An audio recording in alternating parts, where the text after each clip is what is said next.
This is the Shining Star Rick Starr, and you're listening to Hardcore Wrestling Radio, right here on Spreaker.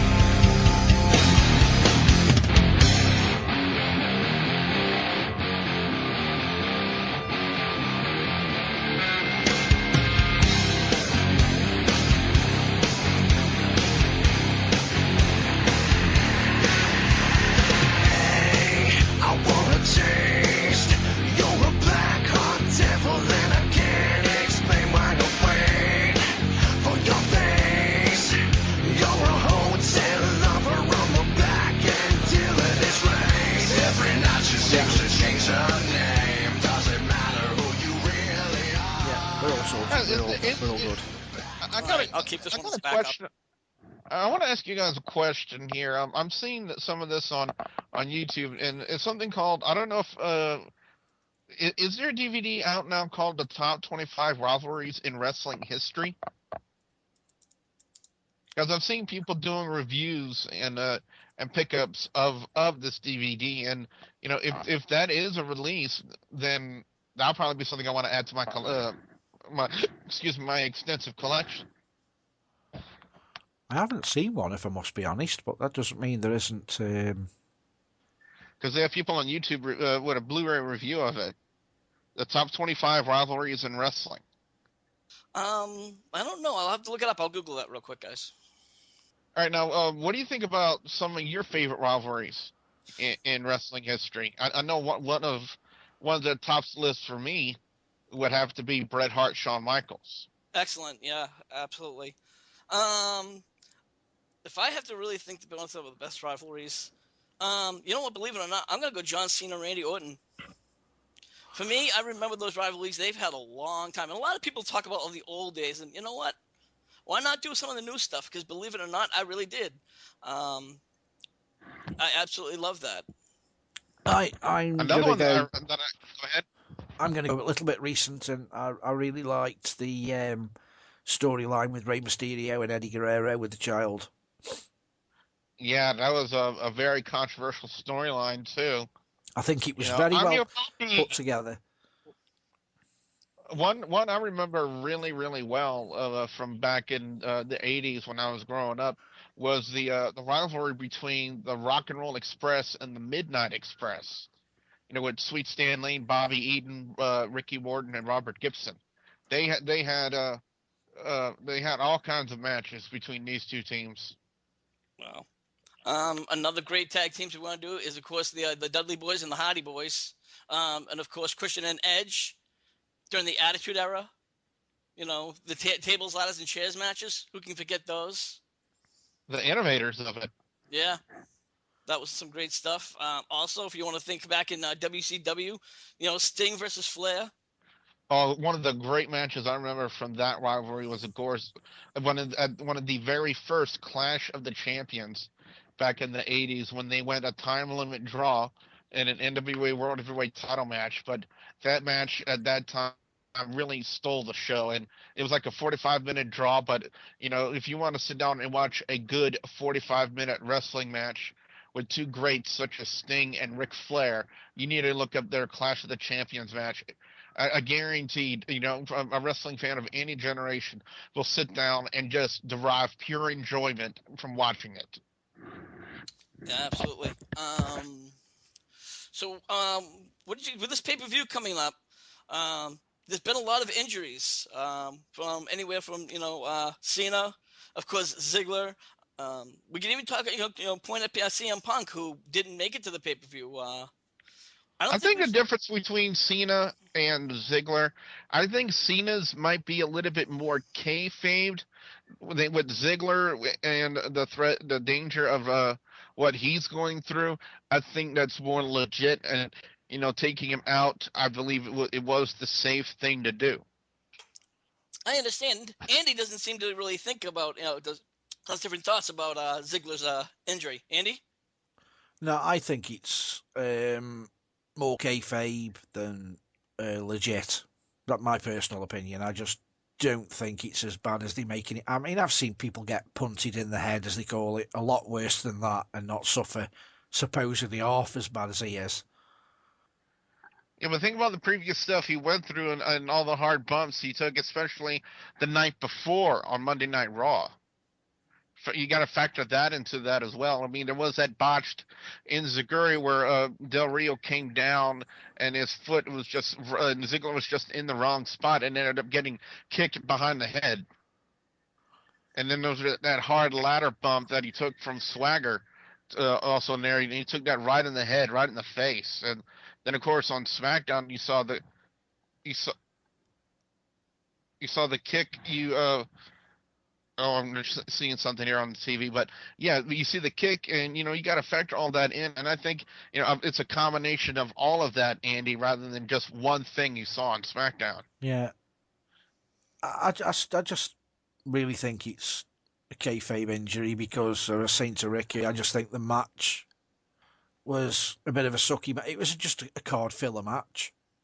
The ladder match, I wouldn't think the ladder match would have been a filler match. Ladder matches have always been, to me, traditionally always been really good matches. I can't think of honestly any ladder match. I know I'm going to even say this: the Dolph Ziggler Cena match. They had TLC, that ladder match with the Money in the Bank briefcase on the line. I still thought that was a very good ladder match. So I really don't think if they would have had that ladder match, it would have been a filler match. I think it would have been a very entertaining match. Actually, you know what? I think right now, if there's a filler match on the card right now, I'd hate to say it, it's the Jericho and the Fandango match. That is a joke of That's a the match. That it Yeah, really is a complete waste of television time. It's been yeah. a joke of a storyline in general. Yeah. I think it's a joke of a gimmick. Andy, do you see this guy going anywhere? Honestly, No, he's going to be like the guy that I predicted 12 months ago, and everyone was saying just how good he was with the woo woo woo. yeah. That And gimmick ran its course, and what's he doing now? Jobbing. yep. And I think he's really. There's rumors that he's considered changing his gimmick to being like a heel. Do you think it'll make a difference? Do you think he has any hope at all? Zack No, Ryder, while we're on the subject. no. If he wants any hope at all, he needs to completely get away from the Long Island Ice Z gimmick. It was, and the shame of it is, it was working for a while. He gained that internet following. He was, working himself with the fans over the internet, and that's what was making him work. And nowadays, ever since he gone away from Long Island IZ, it's just been a complete sham. I mean, WWE has really just wasted a good talent in Zack Ryder. I mean, they could have done so much more with the Long Island Ice Z gimmick they were doing over with him on YouTube. And WWE, they got a habit of just not following through properly, not following through on good gimmicks and good storylines. And Zack Ryder, unfortunately to me, is another victim of WWE just not following through on a good storyline, on a good chance when they have one. All right. Well, let's talk about some of the better matches on the show. We're just gonna just skip right through them. You know, uh, the Mark Henry Sheamus match. I mean, we've seen these guys pretty much for the past couple of months. The strap match. Andy, what are your thoughts? Rubbish. Too old I school. thought you were, I thought you were going to say racist. Rubbish. I think it's going to be too old school. Strap matches or something from the 80s. Well, it's something we haven't seen in a while. And to be perfectly honest, I don't care how strong Sheamus is, but if you've got someone like Mark Henry, are you going to drag him all the way around the ring and touch four corners of the post? No, you lift them up and you carry them and you drag them around all four posts. It's not going to Unless you happen. bribe him with a bucket of fried chicken. It's just going to be such. It'll be a 15-minute match if that. I don't even think it'll last that long. It'll be a joke of a match. It'll be a toilet break, in my opinion. Well, all right. I really, as much as I'm going to be watching the pay-per-view, I really don't see any match on the card that's getting me excited enough to want to pay to watch the pay-per-view, to be honest. I All think right. it's one of And the that was worst something they've done that this was year. something me and Andy and that was something me and Andy were talking about earlier. Normally for me the only four pay-per-views a year I would buy are the major pay-per-views, no matter what the card. That's Royal Rumble, WrestleMania, SummerSlam, Survivor Series. Other than that, unless the card is interesting enough to me to make it worth the money to buy, then I would buy it. Right now, from the way the card looks, Rick, this pay per view is not interesting enough for me to buy. This pay Yeah, per view to me just seems like a Monday Night Raw. Any other I'm gonna go any other further than Monday that. night? SmackDown. Yeah, it's just like any other Monday Night Raw. There isn't one match that um, I would get excited enough to think, do I really want to spend my hard-earned cash on this pay-per-view? honest with you, there's been a lot of pay-per-views that have worth seeing it about, but I mean, you say it's least that's worth watching. Pay-per-views that's like, I personally think it's the worst pay-per-view card-wise. I mean, we can't really. It could end up being one of the best pay-per-views this year, but on paper, on the card, there's nothing there that excites me enough to. If I wasn't an ardent wrestling fan, I don't even think I would bother watch it. But obviously, us ardent wrestling fans will either catch it online or catch it whatever way we can. But if I wasn't an ardent wrestling fan, I was just a casual, I would give this one a definite miss. all right. To be honest with you, this card I am a little bit excited about. Would I go out of my way and spend 40 or 50 or 60 bucks for it? No, absolutely fucking no way. But I have to say that in general, I thought it was, it looks to be pretty good top to bottom. The only one, of course, is the Jericho Fandango card because, well, Fandango sucks. Um, so that's it. Other than that, it looks pretty good. I'm a little disappointed that so Ziggler's not in the ladder, but hey, I still think. But Billy, what are your thoughts? Um, it's not a very strong card. Looking at it, Cena, Ryback, last man standing. It might be okay. I really don't see Ryback coming away with the title on that one. Triple H and Brock Lesnar inside the steel cage. I kind of question the timing of it since we already had a match with them at WrestleMania. Maybe Payback would have been a better venue. Maybe a more appropriate pay per view, or maybe even one of the bigger fours. Like the next big one that would be coming would be SummerSlam. Why not have the consummation of the rivalry there instead of at Extreme Rules? Now, just like you said, just like Andy said, we may be talking bad about it on paper, and it could turn out to be a lot better than WrestleMania this year. You never know. But looking at it strength wise, to me, it's just not a very strong card. It's not strong enough for me to buy, to be honest. Unless I find the card to be interesting enough and strong enough to watch, then I would spend my money on it. But this one, there's no way. That's fair enough. Another thing, picking up on what you said, Rick, going back probably 10, 15 years ago, the pay-per-views were the best people that worked in the company. They were always the people that were on the pay-per-views, and the mid-carders didn't get a look in on a pay-per-view. It was like, well, you, like Hulk Hogan, have done really well for the company. You can star in a pay-per-view. Um, why is CM Punk not got a match? Now, yeah, people will probably say he's having a break. He's taking time off. But isn't the pay-per-view the platform where you show your biggest stars to people that are not possibly full-time wrestling fans? The casual fan who thinks, oh, it's a big special event. I'll pay for it. I'm not a big boxing fan or an MMA fan, but if there's a pay-per-view and there's a name on there that I see, I'll have it just for the one match. But CM Punk's not even in there. Well, CM Punk's not even in it. Like we said, he's taking a break. He's taking a much needed break. If you recall, for the past 2 years, he's not really missed too many pay per views. He's been taking time off, but because he's been, when he was injured, but he's never missed a pay per view in But almost two, So but go ahead. like I've said before, shouldn't he be taking like Monday nights off on Monday? Should he not be missing Monday Night Raw and appearing on the pay-per-view? Because I know when I buy a ticket to go to see a SmackDown or Raw show, when they come to the UK, I want to see the best that the WWE can put in that ring that I've earned my hard-earned pennies to see. I don't want to see people like Dolph Ziggler and Santino. I want to see people who I know can go in the ring and entertain me. Well, I mean, Well, obviously, go ahead. well, in all honesty, Andy, I wouldn't lump Dolph Ziggler and Santino Marella in the same category. No, because Santino Marella can wrestle.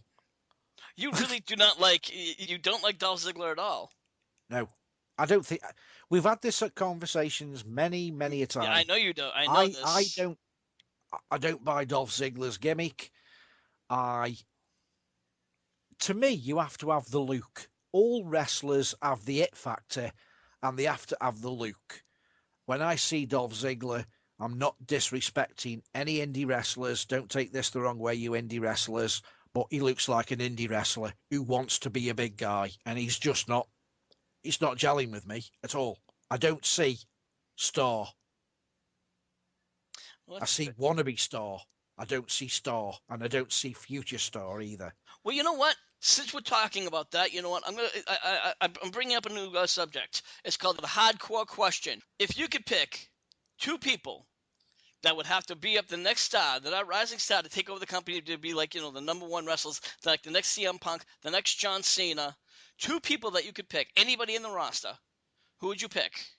Dean Ambrose, Daniel Bryan, hands down. Andy? I would say Daniel Bryan, but the only thing that worries me, Daniel Bryan is in the same category as the CM Punks, the Randy Ortons, and the John Cenas. He's that age group where probably in 5 years' time, he will probably be on the retirement list. If you're asking me the question, who new who's come into the company would be carrying it on their shoulders in the next 10 years, unfortunately, I'm inclined to say I don't see anybody.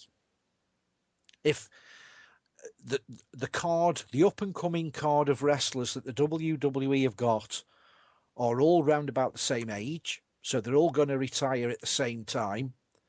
When it comes down to new talent, I couldn't even name you two lots of new talent that I think would even be in the company in the next 2 years, let alone the next 10. Well, all right. That's how I see it. I don't see any young talent that's come into the business that we've not already seen for their third time with a new persona. And the ones that are new, Fandango, although he has actually been in with a different name before, I don't see him in 10 years' time. I really don't. I think he'll be an old man talking on shoot interviews, working the indie card at $25 a match. What about Damian Sandow? Do you think he has staying power? No, I think, unfortunately, I think he's going to go the same way as. Can you remember the guy? I think he was an Iranian guy that they got rid of because of the Iraqi war broke out. Mohammed Hassan. I think because he's got like this accent. Is he supposed to be Italian? Who, Damian I think Sandow? No. has he got some? He's got some weird accent. It's not to me. It doesn't sound like an American voice, but I just think he's going to go the same way. Anyone that seems to be coming in with a foreign voice, it's just they're not long for the WWE. I just I don't see it at all. Like I say, I'll stand by what I say. I don't see anyone who's on the current roster now who's going to be the new up and coming John Cena, CM Punk in 10 years' time. Nobody. Well, in 10 years' time, I think it'd be probably more about 5. But for me, I definitely see Daniel Bryan. I see Sheamus, Dean But Ambrose, again, absolutely. but again, they're all the same age, Rick. When you look on the internet, they're all um, late 20s, probably early 30s. So in Yeah, 10 years' time, they're going to be the Undertaker's age. yeah, in 10 years' time. But usually, when they're late 20s and early 30s, you don't shine until you're about 35. So you have that 5 years, so and and by 5 years, John Cena's probably going to be the Undertaker's age. He's 35, almost 40 now. I think John Cena will have another 2 good years in the WWE and then he'll go coaching. I don't see him staying long haul. He's made enough money, he doesn't need to. Yeah. So, I but think he'll be one of the sensible ones and get out before he needs to get out. and what we also want to know is, now for these people, for our listeners over at Spreaker.com, all of our followers, we want to know what you think. Who would you pick for the next two followers, big time players in the WWE? So, And if the guy whose name escapes me now, the guy that sounds like a woman who owns UFC, Um, um, Dana White. mm-hmm. Dana White. Mm-hmm. If Dana White offers CM Punk a nice big payoff CM Punk will be gone. And if you think I'm joking, buy the CM Punk DVD. His one love is UFC. Given the chance, he would go to UFC tomorrow and he would drop the WWE because he's gone as far. His words, I've gone as far in this career as I can. I need a new challenge. So if Dana White offered him $1 million a fight, CM Punk's loyalty would be out the window and he'd be in UFC. I don't think he'd do very well, but he'd have a go. I'm going to tell you something. And this is a true fact. This is what he said literally while I was away. He did an interview and asked if he would ever go to the UFC if he was offered. And he said that the fighting career, he goes, that's just not for me. He goes, I prefer wrestling. He goes, I wouldn't mind trying my hand at refereeing, because no, but not fighting. See, on his DVD, I think Billy's got the DVD. He categorically says his one love is for mixed MMA. martial arts. Yes, and he wants to prove to people that he's not just a make-believe odd man in a fake business wrestling. He wants to prove that he can back his mouth up, and what better way to do it in the UFC, which is not fixed. but you know what though? I don't see that happening, because you know what? Look at Batista. Batista's trying it at his age, and he's about Punk's age, and I don't know of any wrestlers that have left that have actually made it in UFC or MMA. I mean, the coloured guy that Bobby left, Lashley. Bobby Lashley. What have they done? I don't even think I've ever seen him have an MMA fight. I know he became an MMA wrestler or fighter. I don't think I've seen him on a card. I don't think I've seen him fight anybody. Certainly not on a pay-per-view.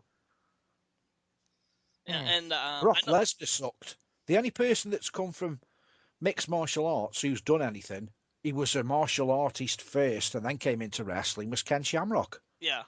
He came from MMA to wrestling and then went back to MMA. And unfortunately, I was a big Ken Shamrock fan, as much as I like Austin. As soon as ever he went back to MMA, he was useless. He had his arse handed to him on a plate every match. I've seen some of Shamrock's matches even before he came to WWE, and he had his ass handed to him a few times. He was nothing special. Yeah, he just talked a good game. He could just, The only person who, this will surprise you, but check it out on the internet, the only person who's got MMA credibility, and he was a mixed martial artist before he was a wrestler, and I wouldn't put this guy as one of the toughest men in the locker room at the WWE, but he is, and that is Alberto Del Rio, ex-MMA fighter. And they're pushing him over like a knob.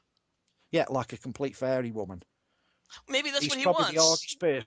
He's probably the new Bradshaw in the locker room.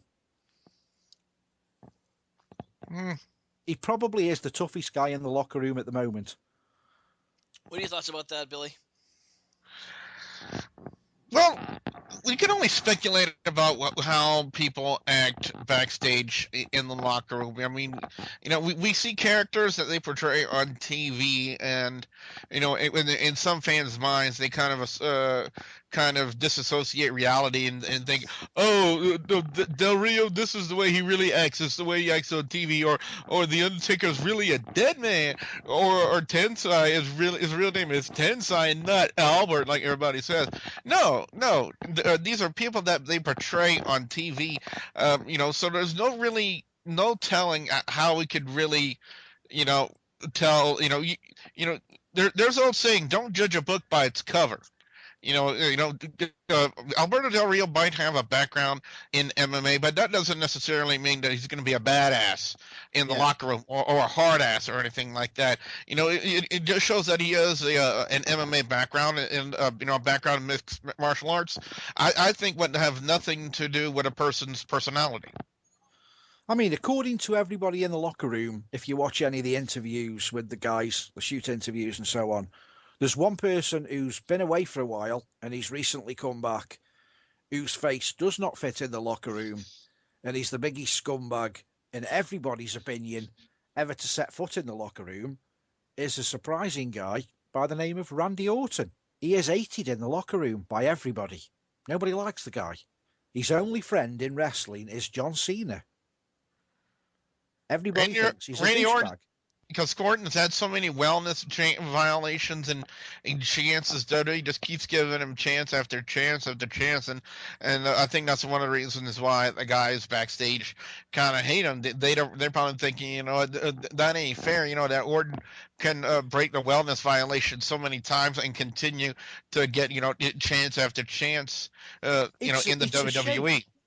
It's a shame because I don't know what you guys feel, but in my honest opinion, he has surpassed his father, Cowboy Bob Orton. Yes, he Randy has. Orton is a far better wrestler than his father, but I don't know any of the other wrestlers that seem to have second or third generation wrestlers. Forget The Rock. Everyone knows what I think of The Rock, but I don't know of any second or third generation wrestlers that have been better than their predecessor. They've been on par with them. I wouldn't have said they better. He has surpassed his father. He's in a different league. Hmm. Do you see him? Even Cody Rhodes to me is even below Goldust. Even though they try and make him a bigger star than Goldust was, no way. Goldust will outshine him any day of the week. They would have a lot of work to do with that if they ever want to even put him on the same level as And Goldust. even Ted DiBiase Jr. is nothing compared to his father. Nothing. No, Not the oceans apart. well, if you think about it, Dustin Rhodes kind of made his debut in wrestling back in 1991. Then he went to WCW and he was the natural Dustin Rhodes for many years. And then it wasn't until, I believe, 1996, almost 5 years after he made his initial debut in the WWF, when they brought him in as Goldust, and they were using him as Goldust ever since. But, it usually takes around that platform of time for someone to like kind of find their niche. And I think what right at that time, that's when Goldust, or aka Dustin Rhodes, found his niche. Now I don't know if it would take the same amount of time for Cody Rhodes to kind of find a character and a gimmick for him to that would make him say, what that would give him that staying power in the WWE, quite like Goldust had back in his day. But I think once he finds that certain gimmick that has the staying power that would make him stand out in the Was it WWE locker room, then I think we could pretty much put him on the same level, if not better, than Goldust. was it with the Royal Rumble when Goldust came back and all the fans popped and 10, 15 minutes of being in the ring, they kept singing, "You've still got it." He Yeah, has. he He can be away from wrestling for 10 years, come back, and he can still hold his own in the ring. because you know what? Cody Rhodes just he's a jobber, Yeah, for the want of a better term. The guy, unfortunately, but you know is what? he's dead wood. Yeah, The WWE is spending money on the guy to push his gimmick, and the moustache gimmick's a joke you're because right. it's worse than Santino's gimmick. But you know what, Andy? You just said it.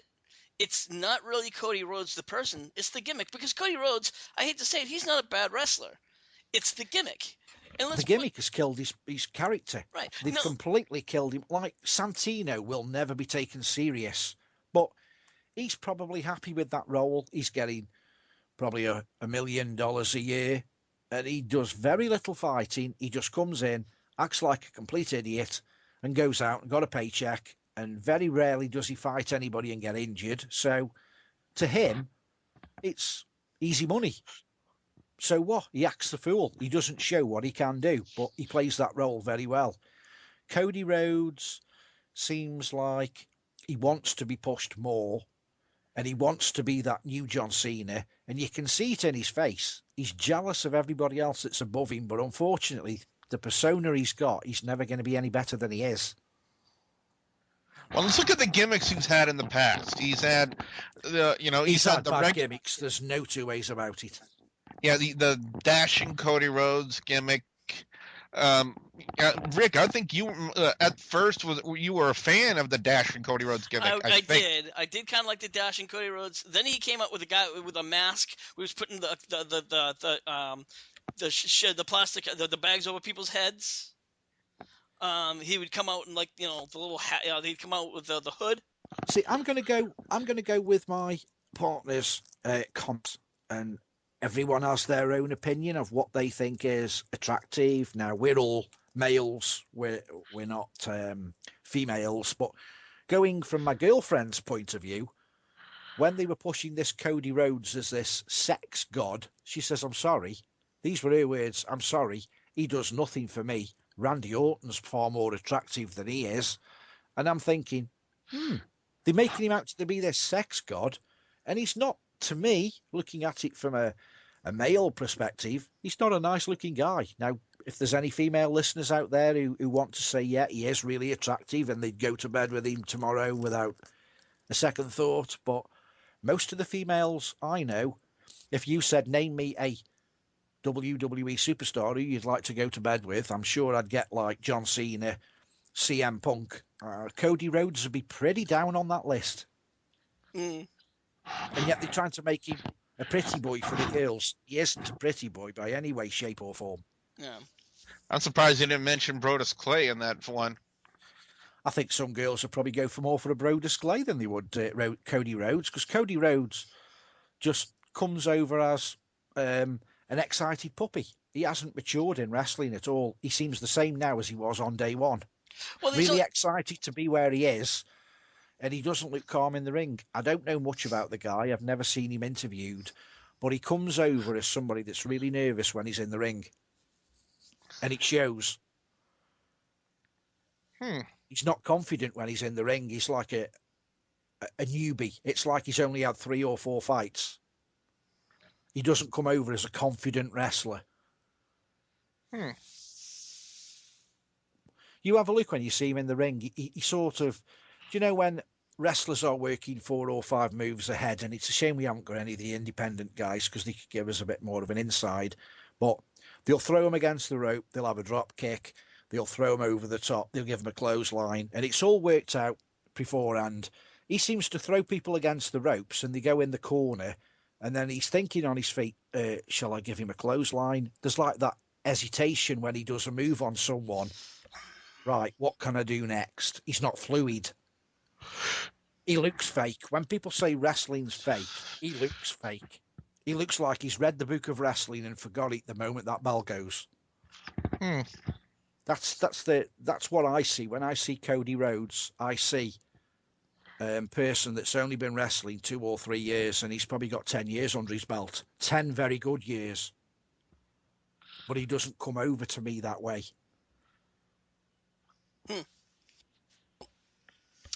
Well, they were talking about let's just talk about Mark Henry for a minute. We know that Mark Henry's having that strap match, which we already talked about a little bit earlier. Do you think Mark Henry could possibly win this match? Can I just say something? Sounds like I'm just having a rant today, but have you noticed? I've had this conversation many, many times before. This is all I'll say about Mark Henry. Unfortunately, Mark Henry's gimmick is the world's strongest man. Every match he has to prove the fact that he's the world's strongest man, and it's not wrestling, and it's boring. Well, here's something that might interest you, okay? The WWE might be signing up another strong man. But it's not a strong man. I mean, are we interested in Mark Henry pulling a truck on the car park of the WWE? I watched The World's Strongest Man on UK TV, and people will pull a truck with a buzz attached to the back and an Arctic lorry on top of that. So pulling a truck is not impressive, Mark Henry. I've seen people lift the arse end of a JCB truck up on The World's Strongest Man. So I'm sorry, pulling a truck it isn't something I could do. It isn't something you could do. It's not impressive. It's been done before. It's not impressive at all. In fact, it's old school. Pulling a truck is a joke in the World's Strongest Man contest. Okay. They're lifting up JCB tyres now, which weigh about 1.5 tons. Wow. As much as you think a truck is heavy, it's like a car. When you try to bump start a vehicle, to actually get it moving is extremely difficult. Once it's moving, the momentum keeps it going. Now, you watch that so-called footage when Mark Henry was pulling that truck. That truck was freewheeling before he was even attached to the rope. Now, as much as that looks difficult, once a vehicle is freewheeling, it takes very little effort to keep it going. You don't see him pulling it from a standstill. It was already moving when he put that harness on. Watch it back. All right, Hmm. I'll have It to was do that. already moving. That's an interesting point. We'll have to check that out again. And another thing, the soundtrack was dubbed, so we don't even know if the engine on the truck was actually going, and could he have been in first gear and creeping forward. The reason why I say that, brakes on a truck do not work when the engine is turned off. They are air brakes. When he stopped pulling that truck came to a perfect stop. Air brakes don't work when the engine's off. It keeps on rolling. It'd keep going, so the engine must have been running. You couldn't hear the engine running on the video, so it was dubbed. That truck could have been driving for all we know. Notice you didn't see the side or the back of the truck. You only saw it front on, so you wouldn't see the exhaust smoke blowing smoke out if it was actually driving. But it's got to have been dubbed because you couldn't hear no engine noise. Curious. What are your thoughts, Billy? Hard to say. That's all I can really answer with. Honestly, that's. Yeah. Yeah. Go ahead. Fair enough. Well, like I said, as I was talking about earlier, now that do you guys think maybe he could actually go over to beat Sheamus, only to bring in this new guy? His name is Adam Big Country. He recently won the amateur strongman competition, and now the WWE is trying to get in. I think it's obvious he is going to beat Sheamus. I think anyone who thinks Sheamus is going to win is a fool.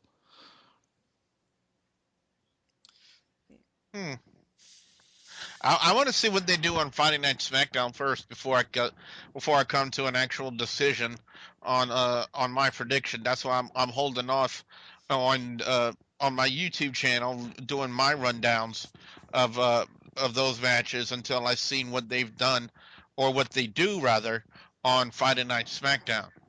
Do you want me to tell you how? I'll even tell you how Mark Henry's going to win the match, because it's happened so many times before. Go ahead. Sheamus is going to look like he's won the match because they've give the finish away before the match is even started. The commentators make such a big deal. Oh my God, Sheamus has got Mark Henry on his shoulders. So yes, we know Sheamus can lift Mark Henry. If he can lift Big Show, he can lift Mark Henry. What's going to happen? He doesn't take an idiot work out. He picks him up. He walks over to one corner, taps. Walks over to the second corner, taps. Walks over to the third, taps. Goes to walk over to the fourth corner. His knees, legs, or back gives out. And he can't get up. It's happened so many times, and it's going to happen again. Trust me, that's what will happen. He will probably pick Mark Henry up and carry him to three corners. When it comes to the fourth, the commentators will be there. Oh my God, his knees have gone. He's blown his knee out.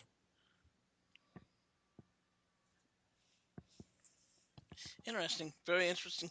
Billy, what you got going over on YouTube on WGS TV?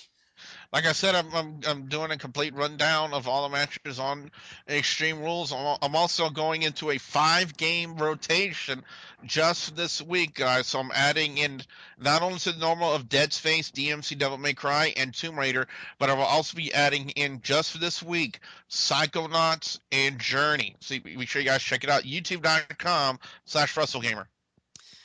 Andy, you're on Stoke Haunted. What do you got going on over there?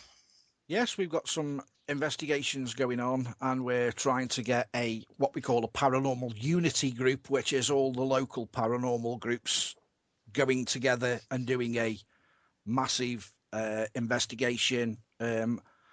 Details can be found at www.stokehaunted.com, or you can follow us on www.facebook.com/Stoke Haunted again, and you'll find all the information there. Okay, great. And be sure you guys go check both of them out. So, for the son of a bitch, Andy, and of course, Double B Bujo, I'm the Shining Star saying, see ya when I see ya. Thank you for listening to this episode of Hardcore Wrestling Radio. Be sure to follow us on Facebook page at facebook.com/Hardcore Wrestling Radio. HWR is also in association with WGS TV. Until next time, this is Rick Starr saying, see you when I see you.